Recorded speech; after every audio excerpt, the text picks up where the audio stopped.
continuando uma série que nós temos pensado, meditado nesse tempo, que é a renovação da nossa mente. E o Jean pediu que a gente estivesse trazendo uma palavra dentro desse tema. E eu queria que a gente orasse agora, pedindo ao Senhor, a bênção, a direção, que é com muito temor que a gente vem e expõe a palavra do Senhor, Não é de qualquer jeito, é somente pelo poder do Espírito Santo, pela graça do Senhor. Então vamos orar. Pai de amor, de infinita misericórdia, nessa hora, Jesus, nós queremos clamar o Teu Espírito Santo e dizer ao Senhor: o Senhor tem liberdade, Senhor, neste lugar. Nós levamos agora o nosso pensamento, a nossa mente cativa a Cristo Jesus. Que possamos, Senhor, nesse tempo de exposição da Tua palavra, que possamos ser transformados, que possamos ser confrontados, que possamos ser lapidados, Senhor, pela poderosa palavra do Senhor. Senhor, nessa noite, ó Pai, nessa noite, à medida que a gente vai lendo a Tua palavra, vai expondo a Tua palavra, que o Teu Espírito Santo nos ensine, que o Teu Espírito Santo nos conduza e Pai, nos mova no nosso interior, Pai, no mais profundo do nosso ser, Senhor. Nós Te pedimos isso, Senhor. E declaramos que o Senhor tem liberdade nesse lugar. Declaramos, Jesus, que nós somos totalmente submissos a Ti neste lugar, Senhor. Ó Deus, vem cumprir, Senhor, o propósito para o qual a Tua palavra nessa noite ela vai ser lançada. Cumpra em nós, Senhor, que possamos ser portadores dessa palavra, onde quer que nós formos, Senhor, que sejamos portadores dessa palavra, que algo em nós, Senhor, algo em nós nessa noite mude, Senhor, transforme, Senhor, porque a Tua palavra é poderosa para isso, Senhor.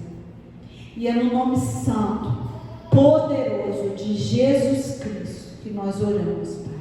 Em nome de Jesus. Amém. Amém. Vamos abrir a nossa Bíblia na primeira carta de Pedro. Você abre Apocalipse e vem um pouquinho, que fica mais fácil. Pertinho de Apocalipse. Primeira carta de Pedro.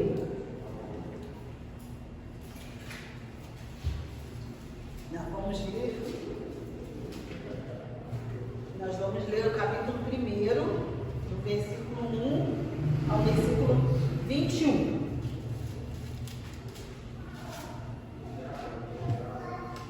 Pedro, apóstolo de Jesus Cristo, aos eleitos de Deus, peregrinos dispersos no Ponto, na Galácia, na Capadócia, na província da Ásia e na Bitínia, escolhidos de acordo com o pré-conhecimento de Deus, pela obra santificadora do Espírito, para a obediência a Jesus Cristo e a aspersão do seu sangue. Graça e paz lhes sejam multiplicadas. Bendito seja o Deus e Pai de nosso Senhor Jesus Cristo. Conforme a sua grande misericórdia, Ele nos regenerou para uma esperança viva, por meio da ressurreição de Jesus Cristo dentre os mortos, para uma herança que jamais pode perecer, macular-se ou perder o seu valor. Herança guardada nos céus para vocês, que mediante a fé são protegidos pelo poder de Deus até chegar à salvação prestes a ser revelada no último tempo. vocês exultam, ainda que agora, por um pouco de tempo, devam ser entristecidos por todo tipo de provação. Assim acontece para que fique comprovado que a fé que vocês têm, muito mais valiosa do que ouro que perece, mesmo que refinado pelo fogo, é genuína e resultará em louvor, glória e honra quando Jesus Cristo for revelado. Mesmo não o tendo visto, vocês o amam, e apesar de não verem agora, creem nele e exultam com alegria indizível e gloriosa, pois vocês estão alcançando o alvo da sua fé, a salvação das suas almas. Foi a respeito dessa salvação que os profetas que falaram da graça destinada a vocês investigaram e examinaram, procurando saber o tempo e as circunstâncias para quais o Espírito apontava, para as quais apontava o Espírito de Cristo que nele estava, quando lhes predisse os sofrimentos de Cristo e as glórias que se seguiriam a aqueles sofrimentos. A eles foi revelado que estavam ministrando não para si próprios, mas para vocês, quando falaram das coisas que agora lhes foram anunciadas por meio daqueles que lhes pregam o Evangelho pelo Espírito Santo enviado dos céus, coisas que até os anjos anseiam observar. Portanto, estejam com a mente preparada, prontos para agir, estejam alertas, coloquem toda a esperança na graça que lhes será dada quando Jesus Cristo for revelado. Como filhos obedientes, não se deixem amoldar pelos maus desejos de outrora, quando vocês viviam na ignorância. Mas, assim como é santo aquele que os chamou, sejam santos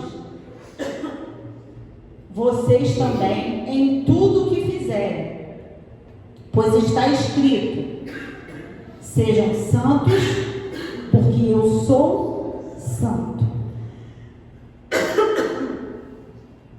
Uma vez que vocês chamam Pai, aquele que julga imparcialmente as obras de cada um, portem-se com temor durante a sua jornada terrena, pois vocês sabem que não foi por meio de coisas perecíveis como prata ou ouro que vocês foram redimidos da sua maneira vazia de viver, transmitida por seus antepassados, mas foi pelo precioso sangue de Cristo, como de um cordeiro sem mancha, sem defeito, conhecido antes da fundação do mundo e revelado nesses últimos tempos em favor de vocês.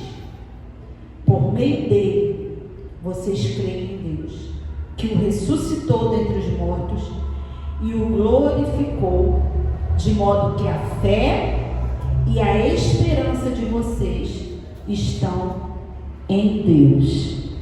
Amém?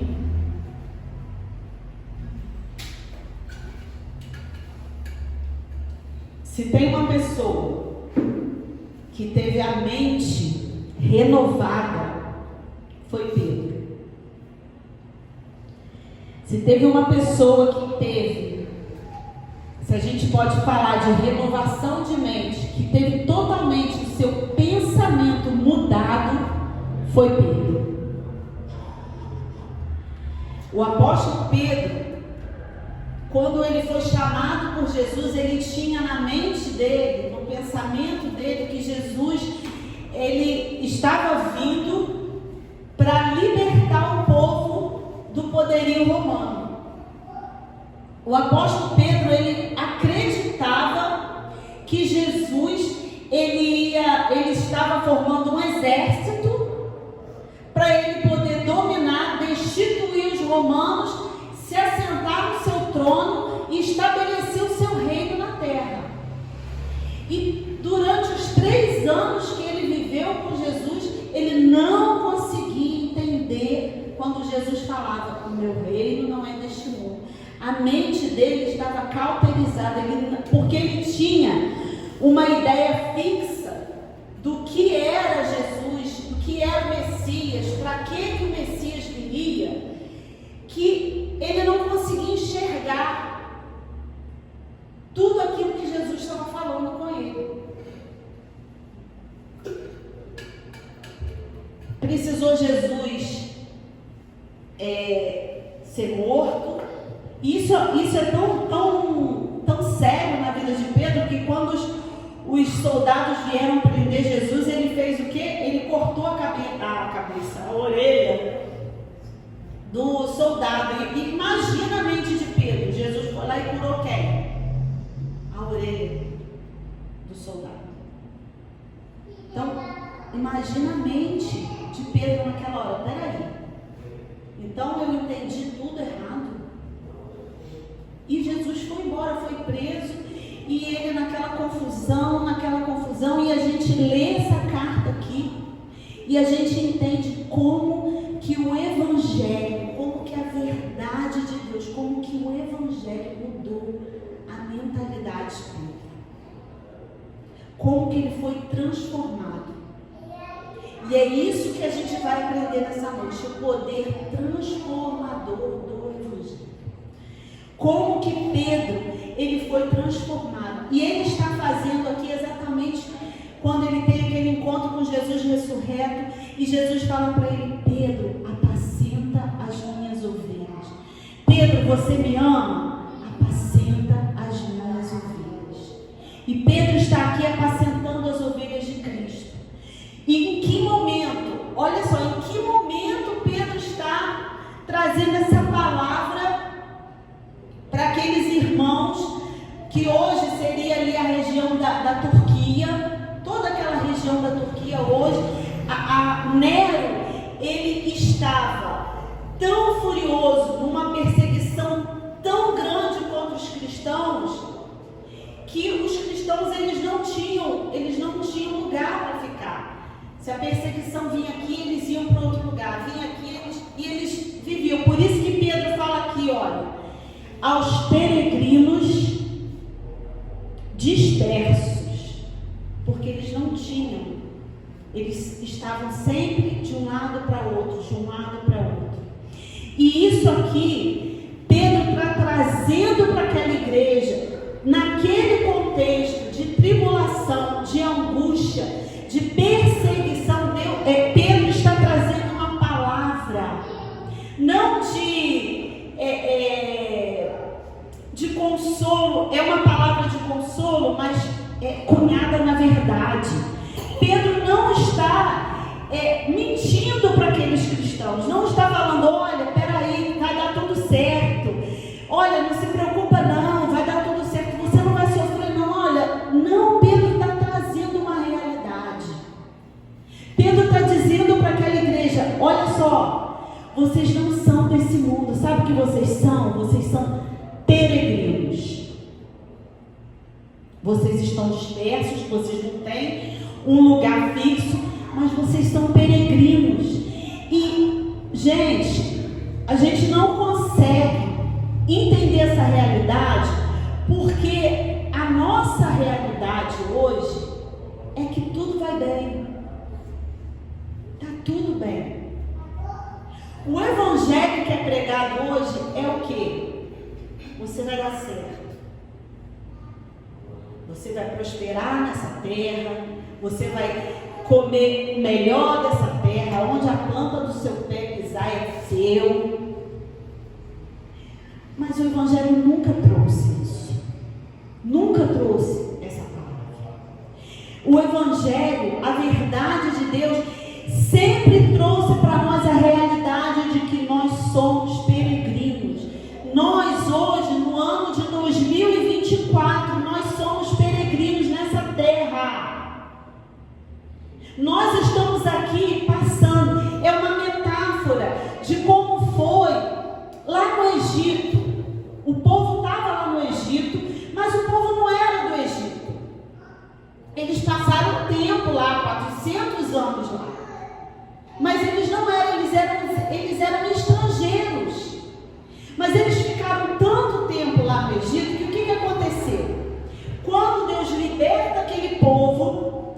e tira aquele povo do Egito, o Egito não conseguia sair de dentro do povo. Eles peregrinaram no deserto, peregrinaram rumo à terra prometida, mas lembrando de quê? Da cebola, do repolho. E era um lugar de escravidão, era um lugar que o povo, quando você vai ler lá em Êxodo, o povo clamou a Deus por uma libertação, clamou a Deus, liberta-nos, Senhor, e o clamor subiu. Só que eles estavam impregnados daquela cultura, daquela vida, eles não conseguiam se libertar. E muitas vezes nós estamos aqui dentro da igreja caminhando com essa mentalidade. Nós saímos do Egito, mas a gente não tira o Egito dentro da gente. E olha só o que diz lá em Efésios 3, só para a gente entender que essa é uma realidade que permeia a Bíblia. Efésios 3, versículo 20.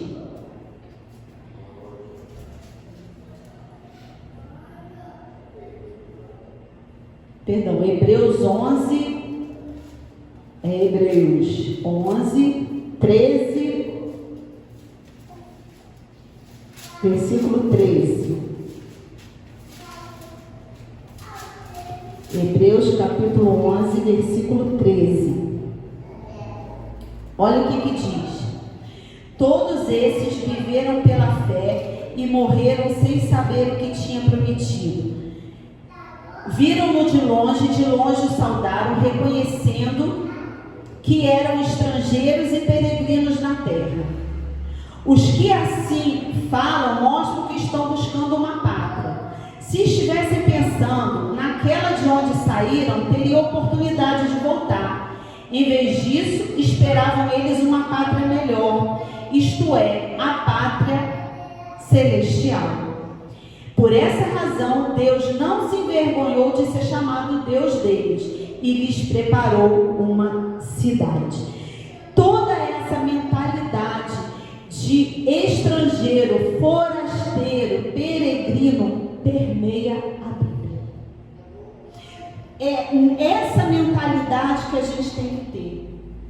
Nós estamos no mundo, Jesus falou, eu oro por eles. Eles estão no mundo, mas eles não são do mundo. E a gente tem dificuldade, a nossa mentalidade tem dificuldade de entender isso. O que a gente espera? O que está no nosso coração? Qual é o desejo do seu coração? Você anseia e deseja por uma pátria, como nós lemos aqui, celestial? A sua vida, o seu pensamento, os seus anseios, eles são direcionados para algo que está por vir, preparado por Deus. Então a gente precisa entender que nós somos moradores estrangeiros desse mundo. Nós não pertencemos a esse mundo. Nós somos inseridos no mundo como sal e como luz, mas nós não pertencemos a esse mundo. Aí, no versículo 1 Pedro lá, no versículo, a partir do versículo 3, ele foi falar da identidade daquele povo. Vocês são peregrinos, vocês não são desse mundo. E vamos ter em mente que aquele povo, aquela igreja estava sofrendo perseguição, tá? E Pedro termina o versículo 2 falando o quê? Que a graça e a paz lhes sejam multiplicadas. Como ter paz em meio à perseguição? Como ter paz, Parece um paradoxo. Como que eu vou ter paz em meio, se eu não sei o que vai acontecer? E muitos deles estavam morrendo. Provavelmente essa carta foi escrita um ano antes do próprio Pedro ser martirizado. Nero era o imperador. Eu acho que pior ou igual a ele, só do Domiciano, que quando prendeu João na ilha de Fátima. Então, para a gente entender para quem Pedro estava escrevendo essa carta. Só que ele termina o versículo 2, ele começa o versículo 3 com louvor a Deus. Bendito seja o Deus e Pai de nosso Senhor Jesus Cristo. Ou seja, em meio àquela tribulação, em meio àquela angústia, em meio àquele não saber o dia de amanhã, Pedro expressa um louvor e uma adoração a Deus. Ele consegue, em meio a essa carta, ele glorificar a Deus. Será que a gente consegue glorificar a Deus no meio da angústia, no meio da tribulação, no meio da perseguição? Aí ele vai falando: conforme a sua grande misericórdia, ele nos regenerou para uma viva esperança. Então Pedro está falando que nós fomos regenerados para uma esperança viva. Eles foram transformados, eles foram alcançados, eles foram convertidos com um propósito. Com um propósito. A salvação da nossa vida, a nossa regeneração, ela tem um propósito. Ela gera em nós uma esperança viva. E isso vem por meio do quê? Da ressurreição de Jesus Cristo. E ele vai falando, dessa ressurreição de Jesus Cristo nos vai dar o quê?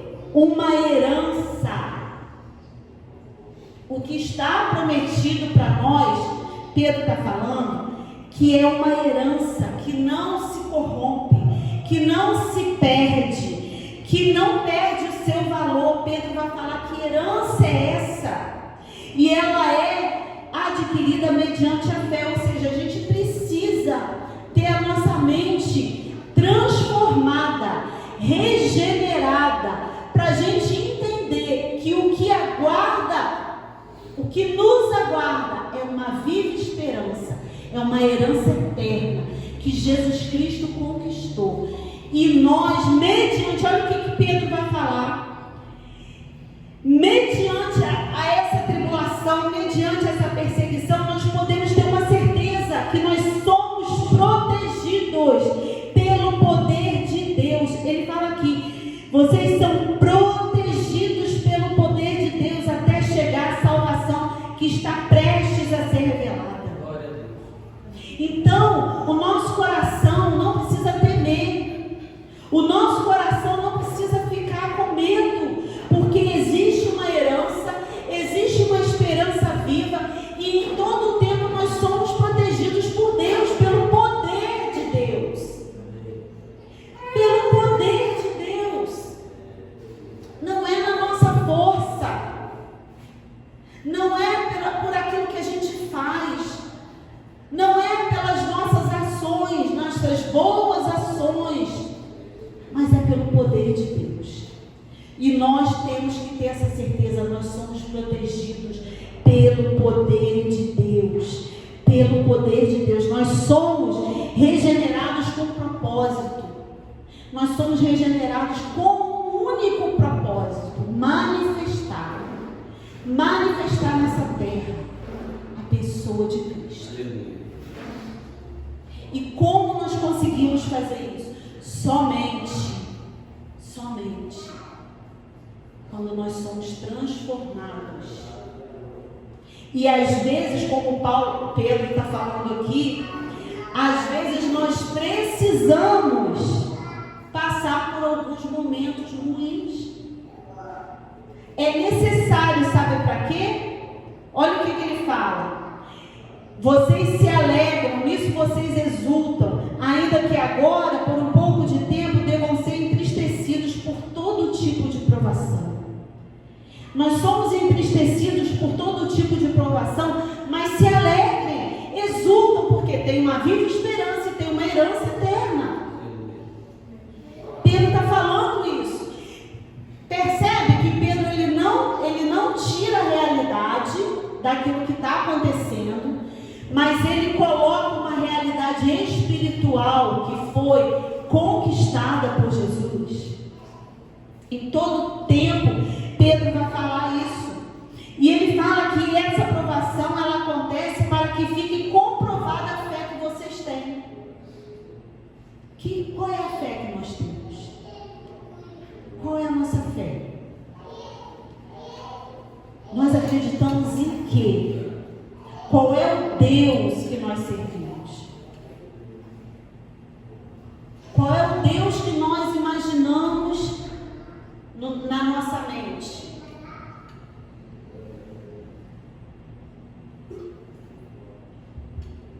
Olha o que em 2 Coríntios 4,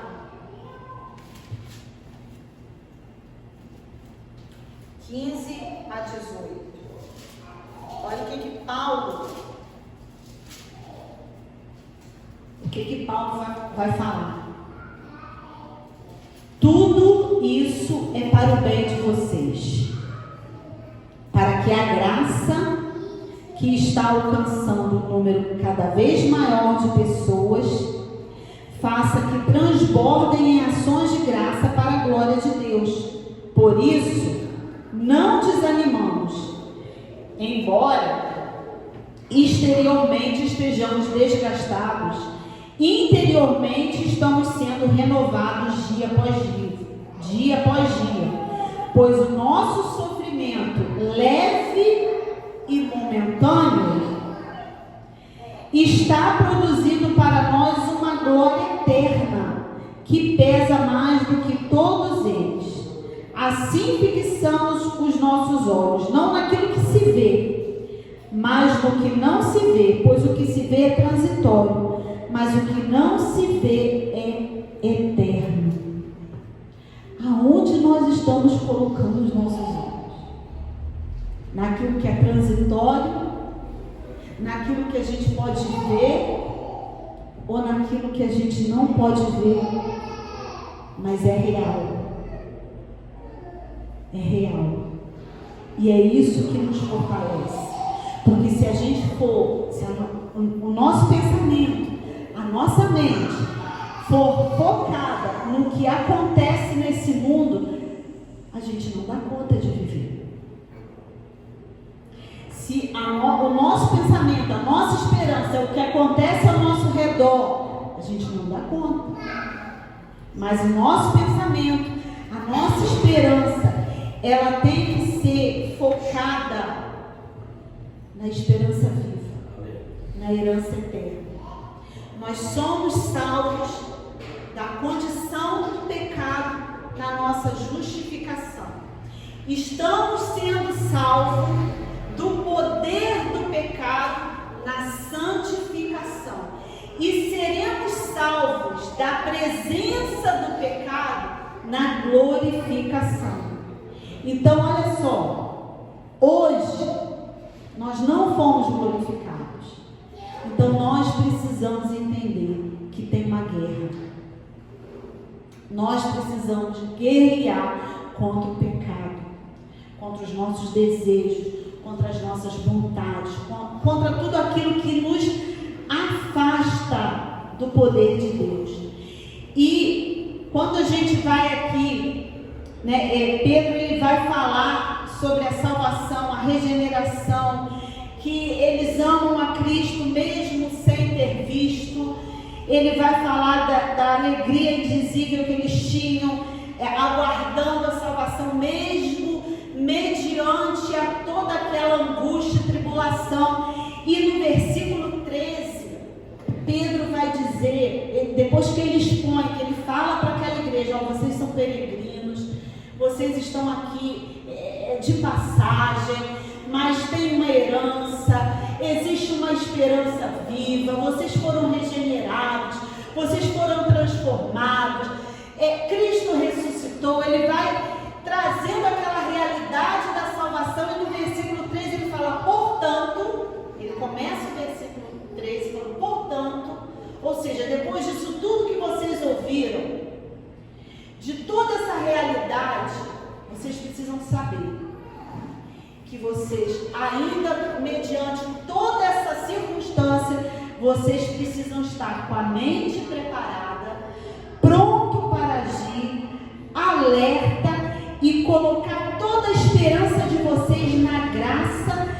será dada quando Jesus Cristo for revelado. Nas versões antigas, fala que é cingindo os vossos. Alguém está com uma versão antiga? Almeida, no revisado, que fala cingindo os vossos lombos no pensamento. Nessa versão aqui, a NVI, ela é mais contemporânea. Mas a ideia é você, quando Pedro fala, vocês precisam cingir,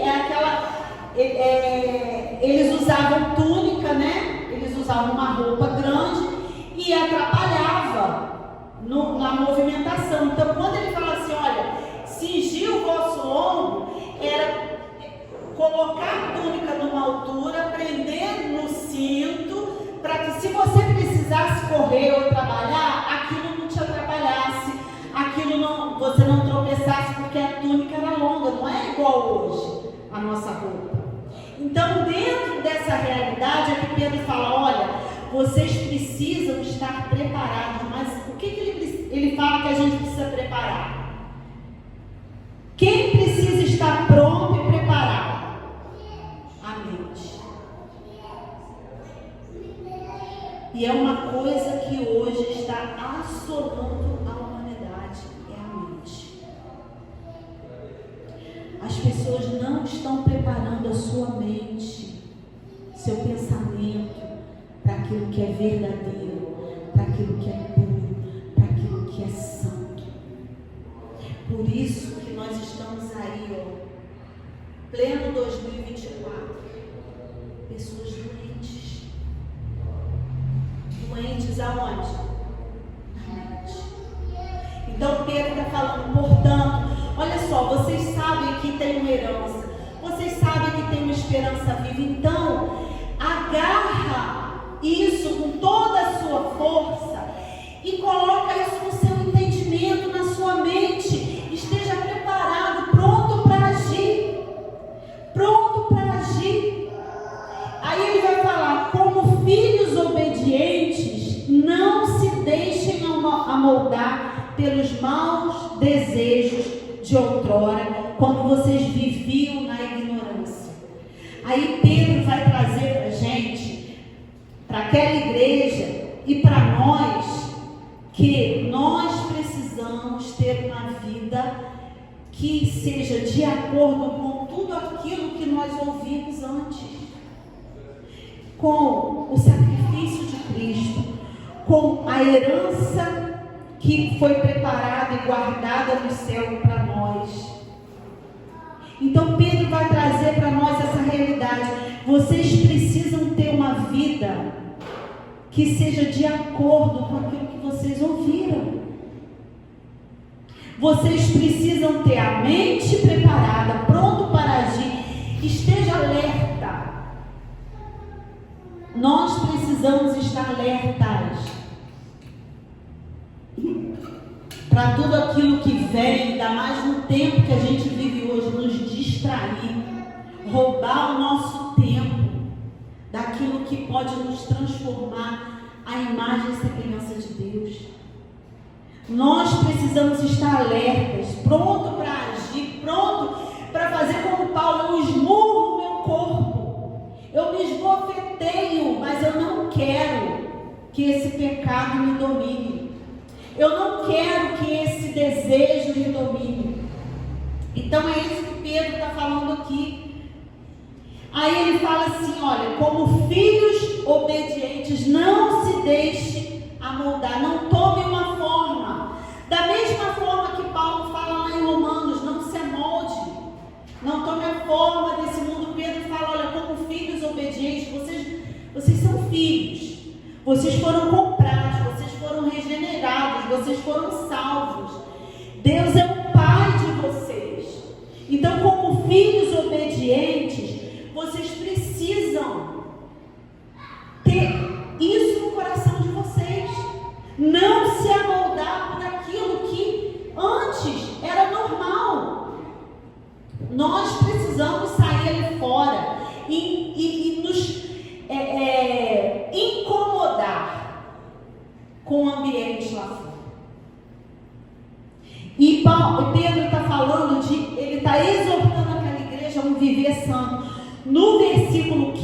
vai falar: mas assim como santo é aquele que os chamou, sejam santos como também em tudo que fizerem. Pois está escrito: sejam santos, porque eu sou santo. Aí a gente pode pensar: mas como que eu vou ser santo como Deus é santo? Como que eu vou ser santo como Deus é santo? Isso é muito difícil. Mas Pedro fala que é para a gente colocar toda a nossa esperança onde? Na graça. É somente pela graça. E, meus amados, santidade não é um conjunto de regras, onde você, de comportamento, isso você faz isso, é isso não é santidade. Santidade é um estilo de vida. Não é um conjunto de regras, é um estilo de vida. E Pedro vai falar aqui, ele vai trazer aqui 3 princípios para nós, para a gente ser santo como Deus é santo. O primeiro princípio é o princípio do domínio próprio, da temperança. O segundo princípio é o princípio do inconformismo. Não posso me conformar com esse mundo, não posso tomar a forma desse mundo. E o terceiro princípio para ter uma vida santa é a imitação.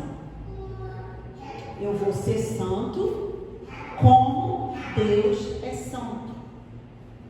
Então esses 3 princípios têm que nortear a nossa vida: temperança, inconformismo e imitação. Aí eu vou conseguir ter esse estilo de vida que Pedro está proporcionando aqui nesse texto. E Pedro, ele não tirou isso da cabeça dele. Sede santos porque eu sou santo. Pedro está relacionando aqui o que foi dito lá em Levítico. Se você abrir lá em Levítico, só um texto, são 3 textos: Levítico 11:44, Levítico 19:2 e Levítico 20:26. Todos esses textos, Pedro só está repetindo aqui.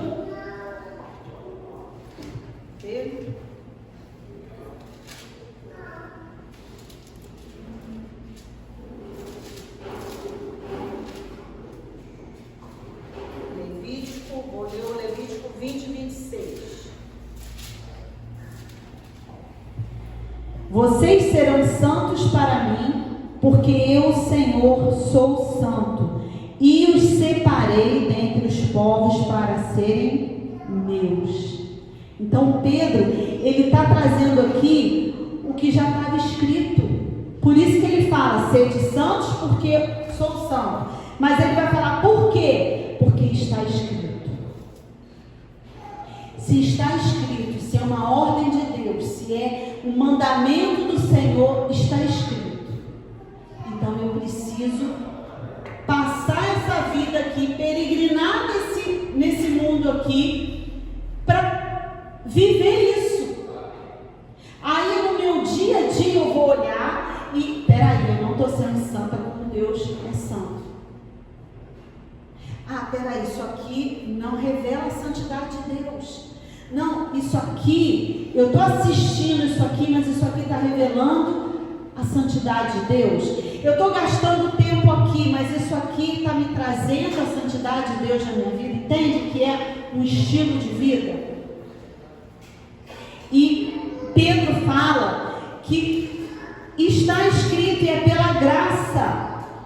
E é pela graça de Deus. Agora olha só, nós somos filhos, né? Pedro falou que como filhos obedientes nós devemos buscar uma vida de santidade. Então a gente pensa assim: não, Deus é pela graça, Deus é meu Pai e Ele vai me proporcionar isso. Mas olha o que Pedro fala aqui no versículo 17. E isso é muito sério. Deus é nosso Pai? Amém, né? nosso Pai. Aí ele fala assim: uma vez que vocês chamam Pai, aquele que julga imparcialmente as obras de cada um, portem-se com temor durante toda a sua jornada terrena. Deus é Pai, é pela graça, somente pela graça, não é esforço nosso, não é mérito nosso, é pelo sacrifício de Cristo. Mas eu tenho que entender que meu Deus, Ele é Pai, mas Ele é juiz. Ele é Pai, mas Ele é juiz. E Ele vai me julgar de acordo com as minhas atitudes. E isso é que tem que ser o meu nível. Peraí, Deus é meu Pai, é pela graça, mas Ele é juiz. E Ele não vai julgar no coletivo. Ele não vai olhar e falar assim: ah, a igreja tal anda assim, a igreja... Não, Ele vai olhar a Inaiá, Ele vai olhar a Celi, Ele vai olhar a Cátia, Ele vai olhar a cada um. E Ele julga cada um de acordo com as suas obras. E isso em plena graça. Em plena graça, nós temos uma palavra forte dessa. Por quê? Porque esse é o Evangelho. Esse é o Evangelho. Esse é o Evangelho de Cristo. Então Pedro ele está mostrando para nós que nós devemos, já que nós chamamos Deus de Pai, nós devemos entender que Ele é Pai, mas Ele educa, e Ele educa porque Ele ama. Ele educa os seus filhos porque Ele ama. E foi um preço muito alto que foi pago. A gente tem noção do preço que Jesus pagou, do sacrifício de Jesus. Deus, Ele tinha só um filho e Ele entregou tudo que Ele tinha. Deus deu tudo. E o que Ele pede para nós? Tudo. Nós precisamos parar de achar que é de qualquer jeito. Não é de qualquer jeito.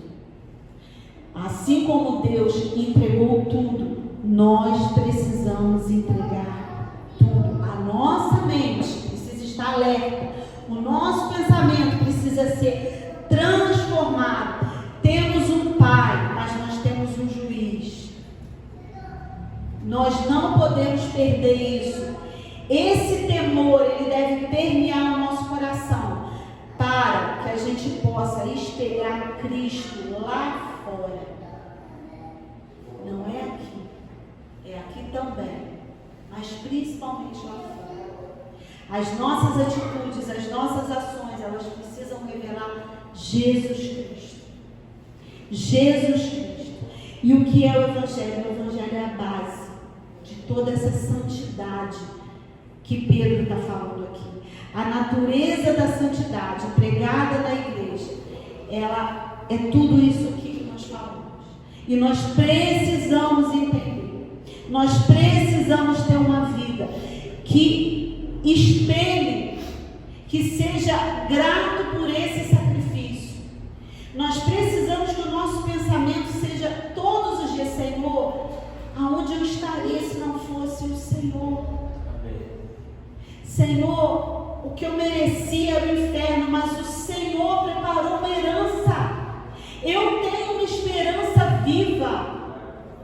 Eu tenho uma esperança viva e eu quero glorificar o seu nome, eu quero adorar o seu nome, eu quero declarar a sua grandeza. Aonde eu estiver, o que eu vou fazer é que as pessoas vejam Cristo em mim. Gente, isso é o Evangelho. Essa é a boa notícia. Deus nos regenerou, Deus nos salvou, Deus nos santificou, para que nós possamos todos os dias nos lembrar que esse sacrifício que nós fomos comprados, não foi por meio de coisas perecíveis como prata ou ouro, que vocês foram redimidos da sua maneira vazia de viver. Nós fomos comprados pelo precioso sangue de Jesus Cristo, que como um cordeiro sem mancha e sem defeito, Ele, somente Ele, nos deu a vida eterna. Por meio da sua graça, por meio do seu amor, por meio dessa obra maravilhosa que Deus fez a nós, nos deu a possibilidade de sermos chamados filhos. Paulo ele fala que é pelo Espírito que nós podemos clamar Abba Pai, papaizinho. Nós estávamos separados, nós estávamos condenados, mas Cristo veio, nos reconciliou, nos transportou do reino das trevas para o reino do Filho do seu amor. Nós temos que lembrar disso todos os dias, todos os dias. O Evangelho, nós precisamos entender que isso é o Evangelho. Essa autoridade que vem da palavra, é isso que nós precisamos.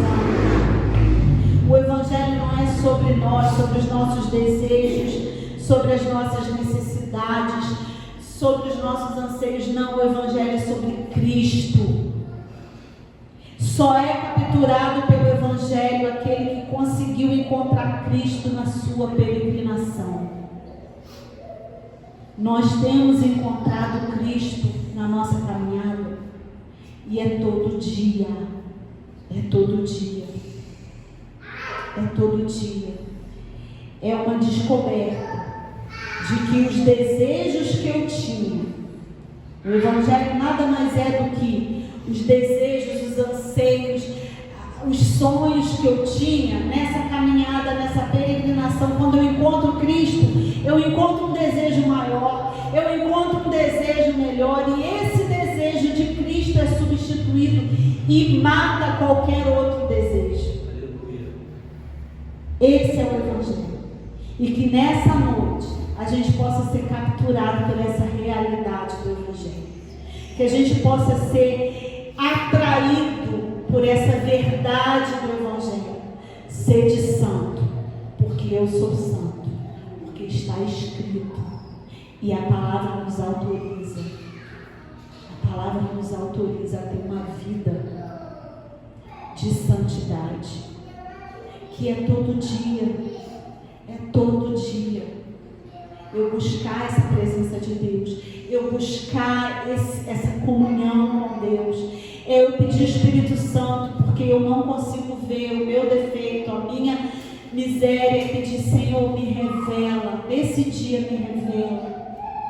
E o Senhor revela, e o Senhor traz a verdade dele, e o Senhor nos confronta, porque Ele nos ama.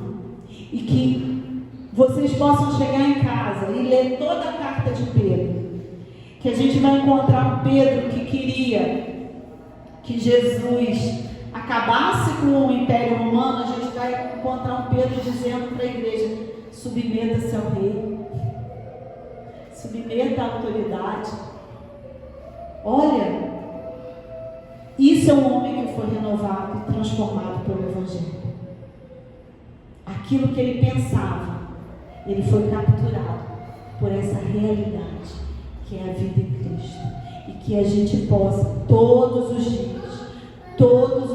buscar isso na nossa vida. Amém? Vamos agora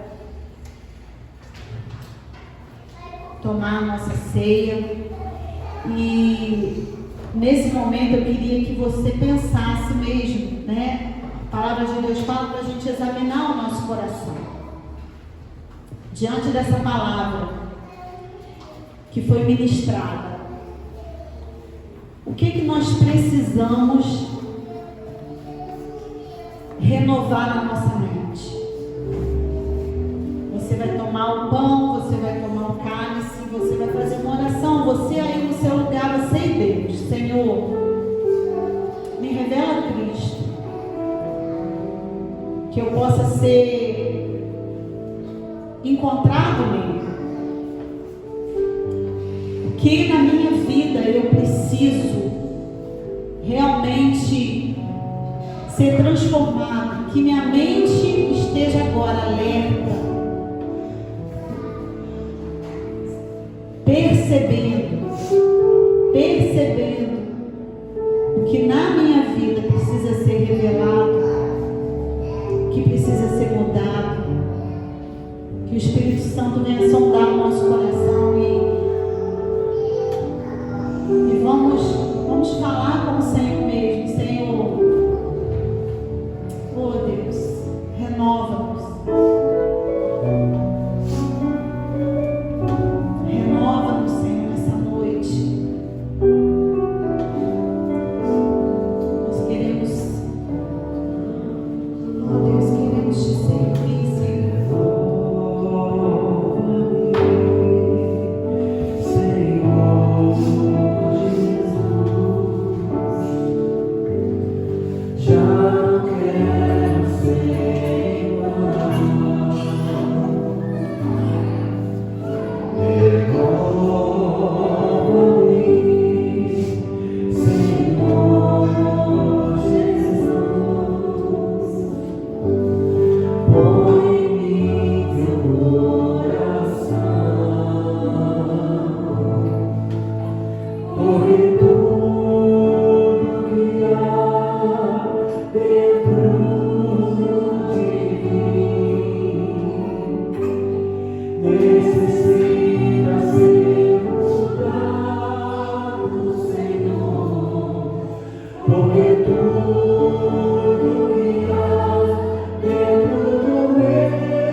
Queremos ser transformados pelo Teu poder, Senhor. Sabendo, Senhor, da realidade que é a vida contigo. Somos peregrinos, sim. Nossos pés não podem estar fincados nessa terra. Não, Senhor. Nós não fomos feitos para esse mundo. Nós fomos feitos para Jerusalém celestial, onde o Senhor vai habitar no meio do povo. Não vai precisar de sol, nem de luz, porque a tua glória vai estar ali. É isso que nós ansiamos, desejamos e queremos viver essa realidade, Jesus. Nos prepara para esse grande dia, Senhor. Ó Deus, e agora, Senhor, nós queremos tomar esse pão, Senhor, comer esse pão, tomar esse cálice, lembrando, trazendo à memória, Senhor, o Teu sacrifício. O Teu sacrifício, Senhor. E nós fazemos um pacto contigo, Senhor. Um pacto contigo nessa noite de viver de modo digno, de viver de modo santo, de viver de modo agradável, Senhor. Porque o Senhor nos deu tudo, Senhor. Tudo que o Senhor tinha, o Senhor nos deu. Oh Deus, muito obrigada, Senhor. Nós vamos agora comer esse pão. discernindo o corpo, discernindo que nós fazemos parte do corpo de Cristo, que é a igreja.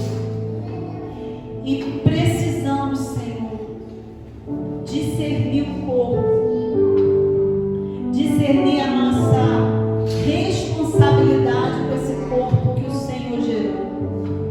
Sim, Senhor, que possamos todos os dias lembrar, Senhor, da responsabilidade e do compromisso que nós temos contigo, Senhor.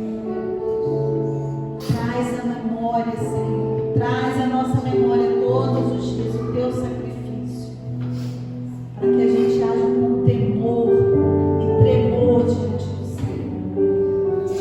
Vamos comer o pão, meus irmãos?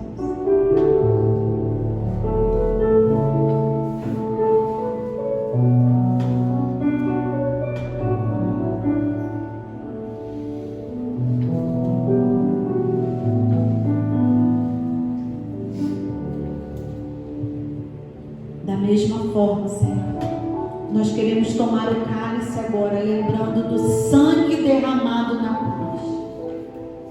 Ah, Jesus, esse sangue tão precioso, que nos lava, que nos purifica, que cobre multidões de pecado. Oh, sangue precioso. Nunca, nunca podemos nos esquecer, Senhor, do valor do teu sangue derramado na cruz. Muito obrigada, Jesus. Muito obrigada, Jesus. Vamos tomar o cálice.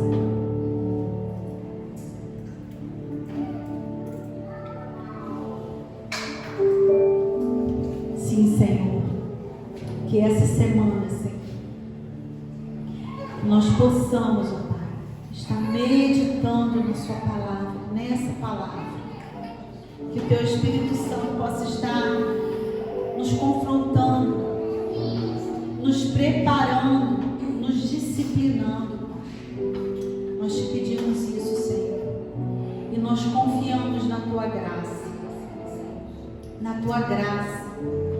Confiamos no teu poder que nos protege. Confiamos no teu amor, Senhor, que não falha. Te damos toda a honra, toda a glória e todo o louvor.